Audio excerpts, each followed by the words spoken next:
సాటిల్ tragopan ఈ జీవిని క్రిమిన్స్ horn నెమలి అని కూడా పిలుస్తారు. చూడ్డానికి కోడిలా కనిపించే ఈ జీవి నెమలి జాతికి చెందినదే. ఈ రకం నెమళ్ళు అత్యధికంగా టిబెట్, భూటాన్, నేపాల్, ఇండియాలోని హిమాలయ పర్వత ప్రాంతాల్లో జీవిస్తుంటాయి. పెద్దగా ఎగరలేని ఈ పక్షులు దట్టమైన పొదలను ఆవాసాలుగా మార్చుకుంటాయి. శబ్దాలను ఏమాత్రం భరించలేవు. చిన్న అలికిడి తగిలినా పొదల్లోకి దాక్కునేందుకు వెళ్ళిపోతాయి. వీటిలో మగ, ఆడ పక్షులు చూడడానికి వేరువేరు జాతి పక్షుల్లా కనిపిస్తాయి. మగ పక్షులు ఆకర్షణీయమైన రంగుల్లో ఉంటే ఆడవి మాత్రం నలుపు, గోధుమ వర్ణంలో ఉంటాయి. వెదురు మొలకలు, విత్తనాలు, దుంపలు, పండ్లను ఇష్టంగా ఆరగిస్తాయి.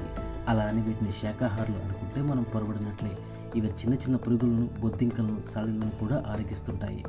క్రిమ్స్ హార్న్ నెమళ్ళు వేసవిలో సముద్ర మట్టానికి 4200 మీటర్ల వరకు ఎత్తున్న ప్రాంతాల్లో జీవిస్తుంటాయి. ఇక శీతాకాలం వచ్చేసరికి 1800 మీటర్ల ఎత్తైన ప్రదేశాల్లో నివసిస్తాయి. వీటి జీవితకాలం దాదాపు 20 సంవత్సరాలు. వీటిలో మగవి 71 సెంటీమీటర్లు, ఆడవి 61 సెంటీమీటర్ల వరకు పొడవు పెరుగుతాయి. పర్యావరణ మార్పులు, కాలుష్యం, అడవుల నరికివేత కారణంగా ఈ పక్షి జాతి ప్రమాదంలో పడిపోయింది.